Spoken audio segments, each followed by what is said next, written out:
So continuing on with our examples here, up to this point, I'd shown you the overall structure of this EX8 project, where we had this async tester that will run CompletableFuture computations in the background and then wait in one place for them to finish. We have earlier shown how to run the CompletableFutures framework, where we're using Java threads to do the computations, and we're completing the results with features on CompletableFutures. We then also just looked at an example that showcased a bunch of CompletableFuture completion stage methods that trigger after a single previous phase completes. And now we're going to take a look at an example where it's going to trigger after multiple futures complete. And we'll see there's a couple of variants of this. One is kind of an and-like completion, where two things have to finish before one other thing can run. And the other is like an or, where either or of two previous phases can complete, and then we complete. So let's go down and take a look at those tests. So you can see, as before, we have the async tester that was covered in an earlier video that we're going to use to register, in this case, 3 tests.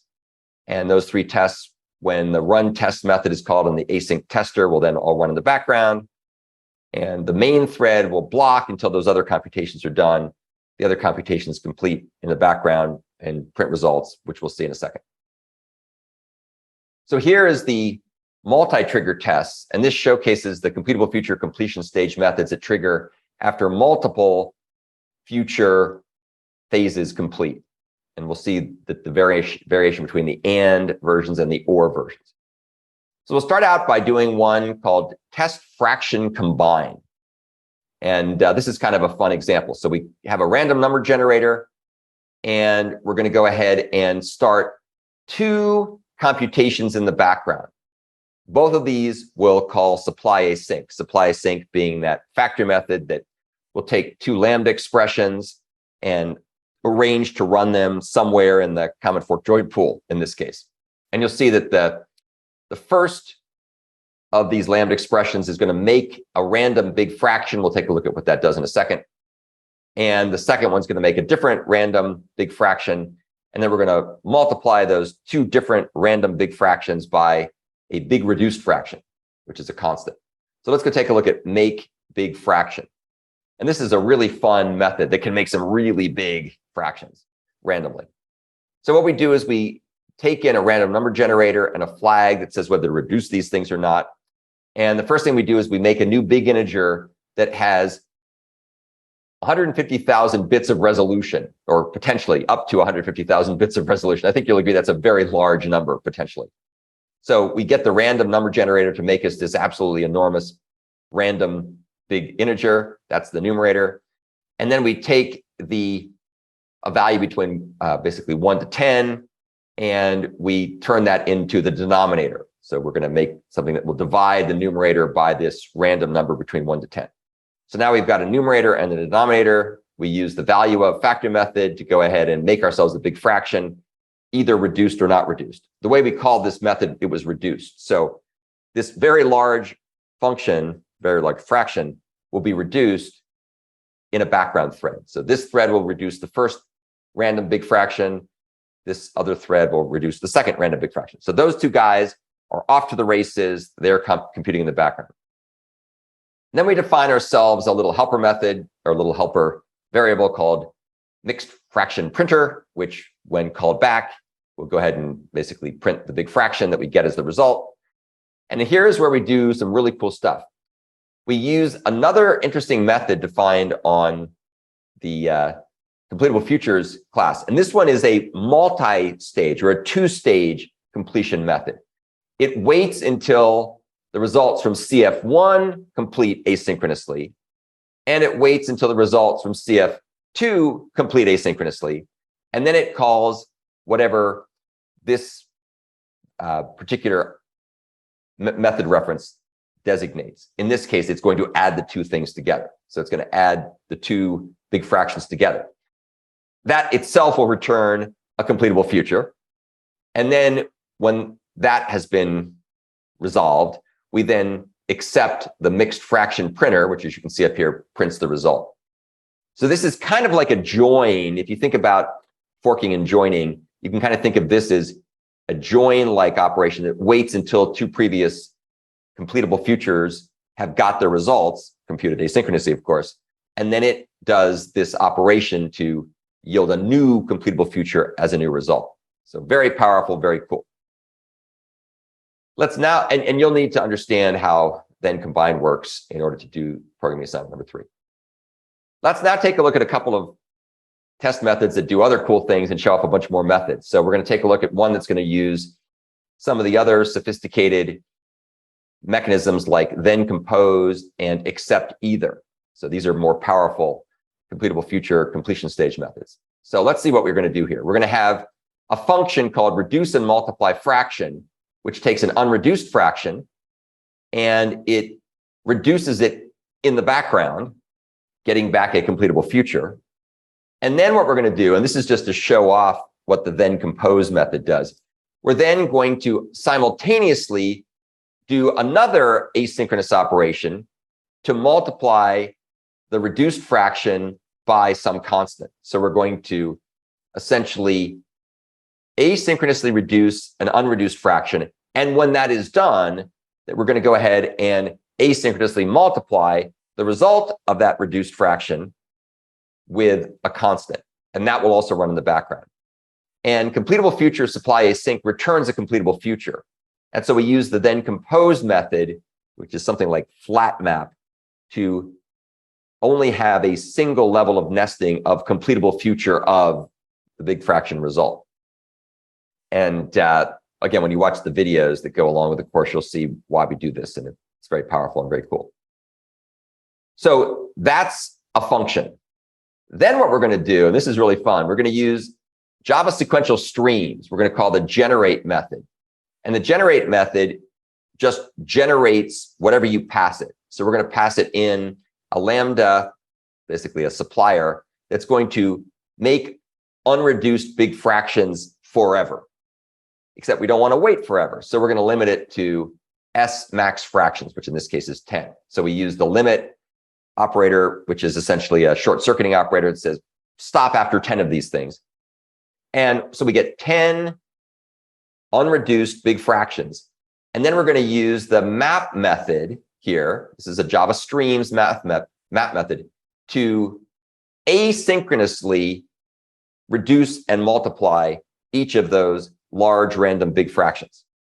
So we're going to end up there with basically a stream of completable futures, all of which are chugging away in the background in the common fork join pool, doing these reductions and multiplications. And that will take a while. And then what we're going to do, because we're using streams, is we're going to collect the results. And collect is just the good old collect method from Java sequential streams or Java parallel streams. Except what we give it is something that's a factory method called toFuture, which is from this little helper class we wrote called futures collector. And this is a super, super cool collector. So what it does is it collects the elements in the stream into an array list. So it just accumulates them into the array list. But remember, it's a stream of completable futures. So we have a stream of completable futures. So we're going to end up internally with a list of completable futures. And you'll notice the return value here is a completable future to a list of results.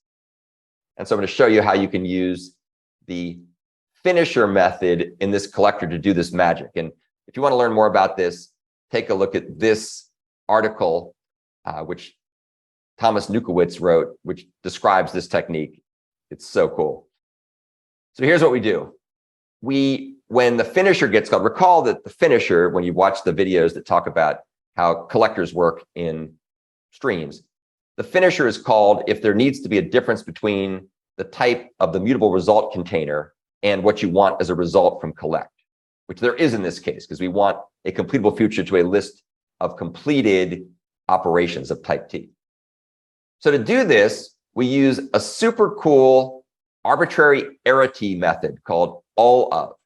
And what that does is it basically takes the list of completable futures, turns it into an array format of completable futures, and all of, when called, returns a single completable future that triggers only when all of the other completable futures that it was passed in the array form have completed.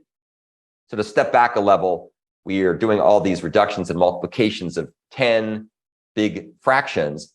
And what all of does is it gives us back one completable future that will be triggered when all the other ones are done running. So we have a single place to wait reactively for the result.